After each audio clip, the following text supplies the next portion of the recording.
Hello everyone! Ito yung video na before my birthday. Nagpunta ng doktor, nagpa-general check-up, may nakita sa blood, something rare, tapos nagpa-biopsy. Yung araw na yan, biopsy ko yan. Tapos hintay namin ang result. Ito na nga, dito ko nalaman na may cancer ako. Nasa hospital na ako niyan. My first chemo. Walang suklay. Kalimutan ko magdalang suklay. Kaya pa ganon-ganon na lang. Kumusta ang morning nyo? Gutom ako. Hinintay ko talaga yung pagkain.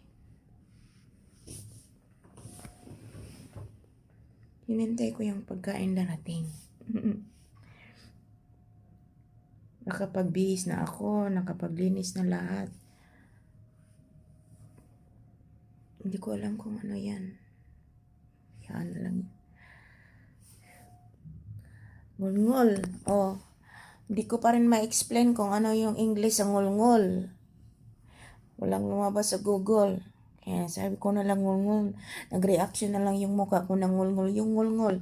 Tingnan yung reaction ko. Sinabi ko sa asawa ko. Yung ngul-ngul. Ganyan. Look to my face. This is the ngul-ngul. Nag-react na lang ako ng ganun. Kasi hindi ko ma-explain sa English kung ano yung ngul-ngul. Diba? Kayo, alam nyo ba yung ngul-ngul? Yung mga Bisaya. Please. Bye! Matig na yata ang ulam ko. Ulam ko, breakfast ko. Ginanong ko nga pala, ganun. Explain ko sa asawa ko, sabi niya, what is ngungol? Ngungol, look my face, look my face. This is the ngungol. Iwan ko. Ay, iwan ko yung sobrang dramatiko. Hindi ko kasi ma-explain sa English. At saka hinanap po yan sa Google. Hindi ka naman matalino Google. Hindi mo na-explain lahat. Tingnan mo, nahirapan tuloy ako mag-explain kung ano yung ngulngol. Jesus Christ, kayo dyan. Ano yung ngulngol? Hindi ko mahanap sa dictionary.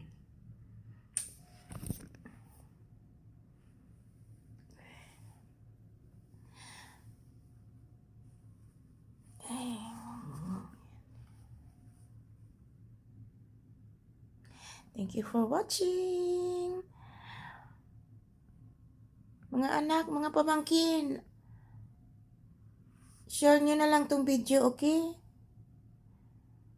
May na lang nakikita while na confined sa hospital. Nabubuhay tayo sa ads eh. Salamat sa pagdasal sa akin. It's my third day chemo. Wala pa namang sabi nila, you're a very strong woman. Walang nararamdaman. Wala. Ano lang, ngul-ngul. Hindi ko ma-explain yung ngul-ngul. Okay. Sinabi ko na lang yung reaction sa mukha ko. Yun ang ngul-ngul. Yun lang. At saka headache. Pag napagod ako, headache. Pag napagod ako, hihiga ako. Ganun ako eh. Relax ko lang siya. Pero hindi ako all the time sa bed. Kasi doon sa bike. Nagbabike ako. Or walking around. Pag afternoon, darating ang yung tawag dito, kinesist. Iwan ko ano yun sa English. Search nyo lang sa Google kung ano yung kinesist. Kasi halo-halo na yung salita ko dito. Mag-round kami 3 times round.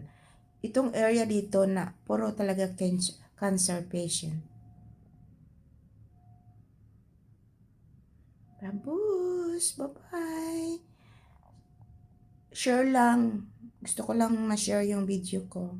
It's my third chemo. And I'm okay.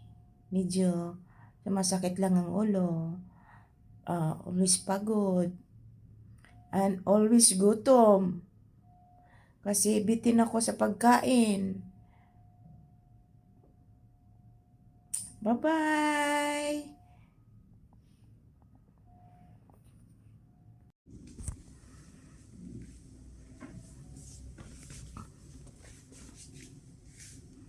Sometimes malisang ko. First time kong maging ani yung makikitag dugo niya magkaon ko. Ay, kurog ko pero I need to be strong not to be the kurog. Tanaw lang sa gawas. This is my food na wala ko ganahig kaon kasi kita ko yung dugo na yan. Kailangan ako lagyan.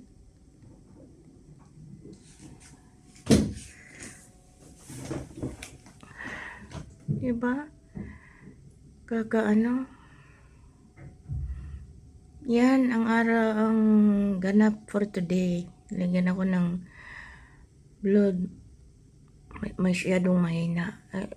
Sunod-sunod ba naman ako nilalagnat? Tapos nalalagnat, kada lagnat, kakunan ka ng dugo. Ay, iwan ko kung ano yan mamaya. Mag-usap sila ni Hans at saka yung doktor. Yan, titingnan.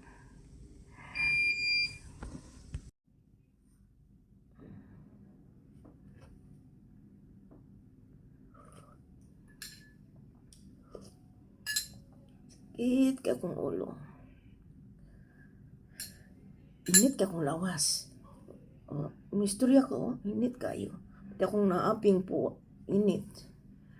Muha namin akong aping ng luspad bayak ko.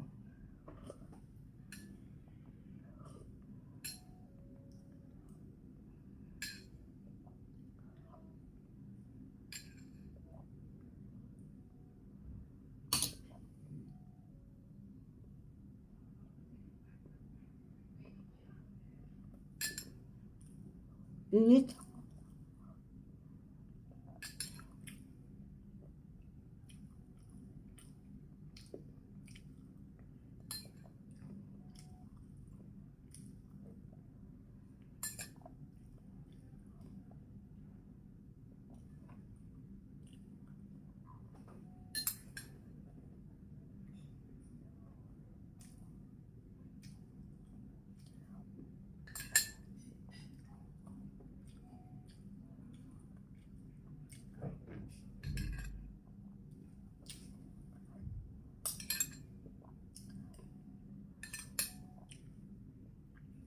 Sarap talaga ng sabaw. Belgium to. Yan ang gustong gusto ko sa soup sa Belgium. Super, lalo na yung asawa ko pag gumawa nito.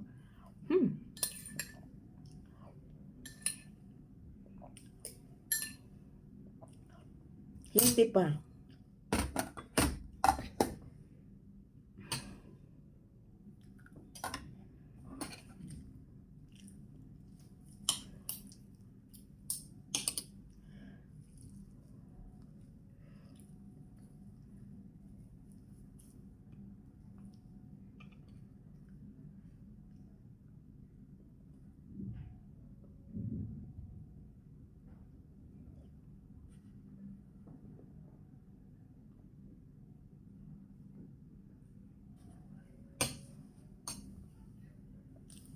Gusto ko sana magpagupit.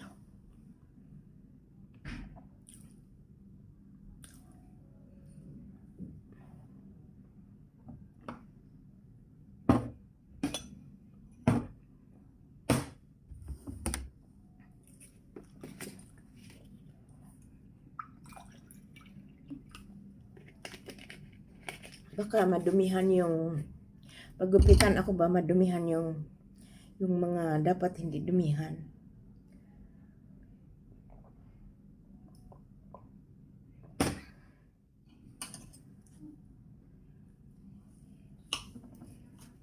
Pag kumain ang mga pasyente, ang nurse din, kumakain din sila.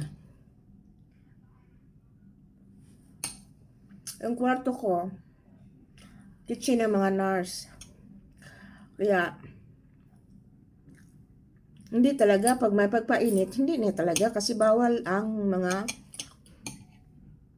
cancer patient na ang iinitin sa microwave. Kailangan fresh ang kainin mo. Luto, kainin agad.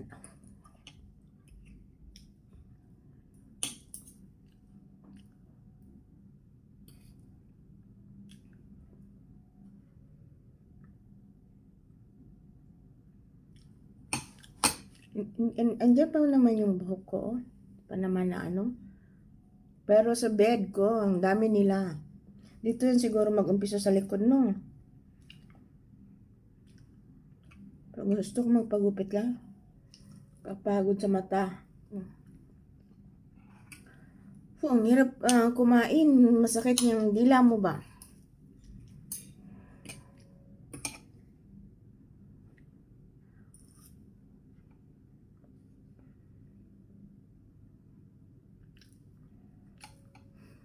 Pagod ako eh. Bye-bye na. Mamaya na naman sa dinner ito. Mamaya naman sa gabi. Mag-video naman ako sa kakainin ko mamayang gabi. See you tonight.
Hello everyone.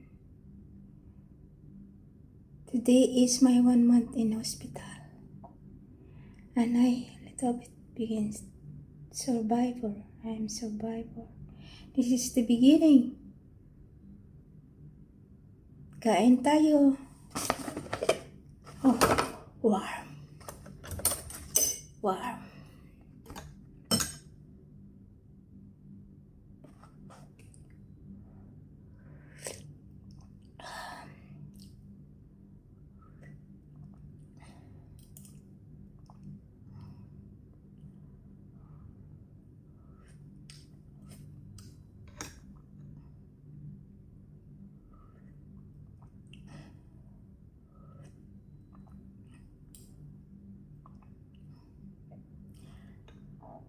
Ito ang pinakamatagal kong stay ng hospital. 1 buwan. Thank you for watching everyone. Thank you for the prayers. Thank you for supporting me. Thank you for the share. Thank you for the like. Thank you to my star senders. Pag okay na ako mag-type, magre-reply ako. But at this moment, I have pain to write something. So I just want to focusing, learning walking again back and eating good. Thank you. Bye. Hello everyone. Thank you sa pag-watch ng live ko kahapon, Tuesday sa hospital. Nasa bahay ako, magpapahinga. Kasi maintindihan lahat ng bagay, hahawakan ko, ang bigat-bigat nila. Tapos ang sakit-sakit. Tapos nanginginig ako pag hinawakan ko sila. Wala akong magawa. Gusto kong tumulong. Linis, mag-dry ng plate, hugas ng plato. Hindi ko kaya. Feeling ko ang bigat-bigat nilang lahat. Nahihirapan ako kasi hindi ako sanay na nakahiga, mag-walking, hindi ako sanay ganyan. Sanay ako kumilos. Yung plansahe namin, pinapaplansa ko na lang. Pero ayoko naman magpalinis. Dahil may mga anak ako, magagalit sila. Sila na lang daw maglinis.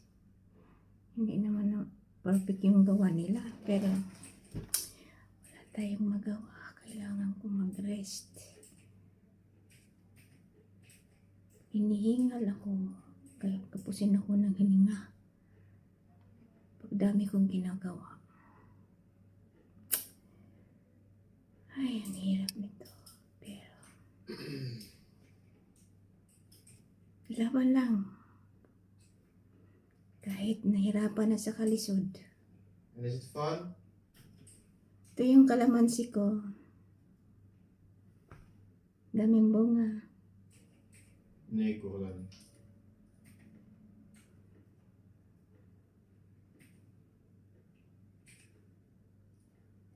Yeah, is it I'm weird? happy I'm gaining kilo. Kailan kaya yung matanggal? Hindi pa kasi heal yung butas. Pag heal na yung butas, ay dito ito yon, no? Malaking butas yan dyan. Na-heal na yung butas. May nalagay yung catheter dyan.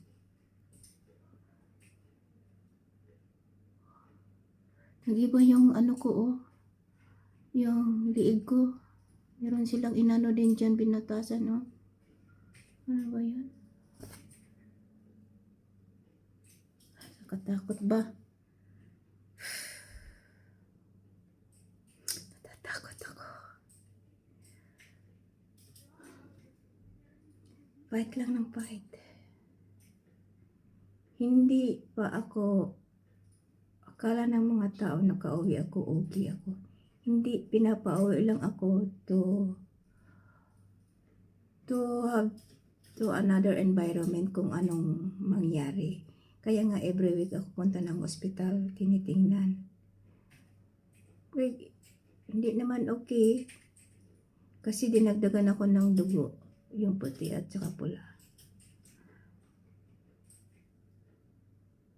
At saka yung kalium ko, kailangan kong umiinom kasi super baba.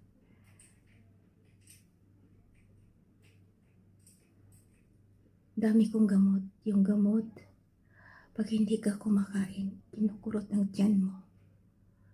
Nahirapan ako magsalita kaya mahina ako magsalita. Nawala na yung maingay kong salita. Kasi pag malakas ako magsalita, napapagod ako. Marami akong inuming gamot sa umaga. Before ako kakain, may maliit na gamot na ako inumin para sa tiyan ko. Para hindi sumakit. Tapos, 6. Tapos, ang last yung kalium. Tapos sa gabi 1. At saka yung ko may pinapainom yung tubig na parang nag-bubble. Before ako mag-sleep, yun. Kailangan ko inumin. Matapang sa umaga. O hindi naman all the time ako kakain ng rice. Kasi pag all the time ako kakain ng rice, ang sakit ng tiyan ko. Kailangan kong... Kasi sa hospital ako, nasanay akong warm day, warm and a time lang. Most of the time, tinapay. Pero nagutom pa rin ako. Kakain ako ng rice. Pagkakain naman ako ng maraming rice, pupunta naman ako ng toilet, tatay, sasakit na naman ang puwet ko. Tiis. Balance, half lang.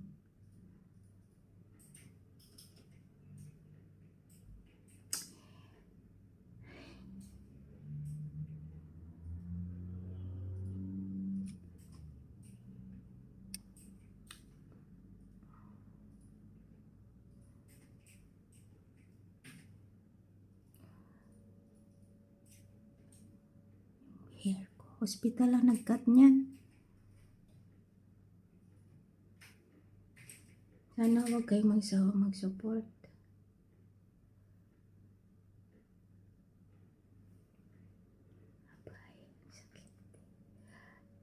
Parang ang sa Bisaya pa permente akong kamot ka ng na magdagandagan. Kaning duha siya may sakit. Kani.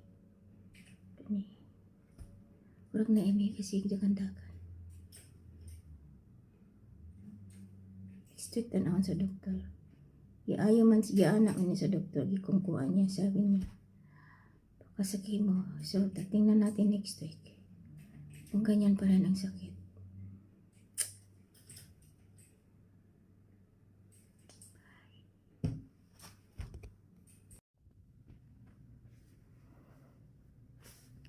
Hello. Andito na naman ako sa hospital. Mag-stay ako ng isang buwan dito. Ipakita ko lang yung hair ko. Nagtubo na siya. Parang bulbul. Yung kilay ko, G, tingnan mo, Bergie. Kapal-kapal na yung kilay ko. Kailangan ng bunutan. May puknat yata yan. Hindi ko alam kung ano yan, Kaya, pursiras ko ng isang buwan.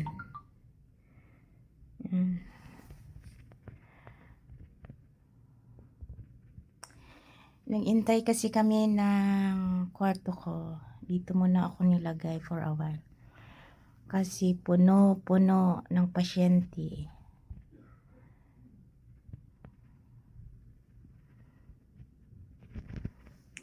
Nag-intay ako ng doktor ko.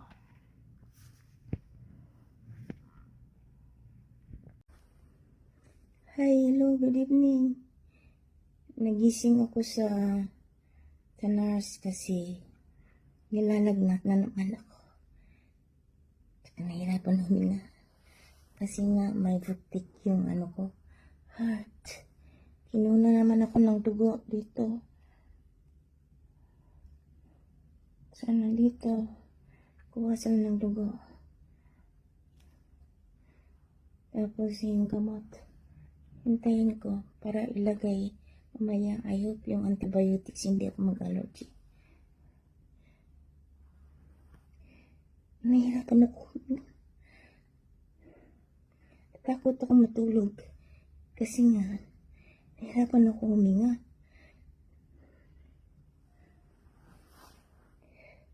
Hey. Please pray. Please pray for me. Need your prayers. Hindi ako okay. Nilalagnat ako 38 degrees. Pero bababa na to kasi wala na yung gamot. Please like and share.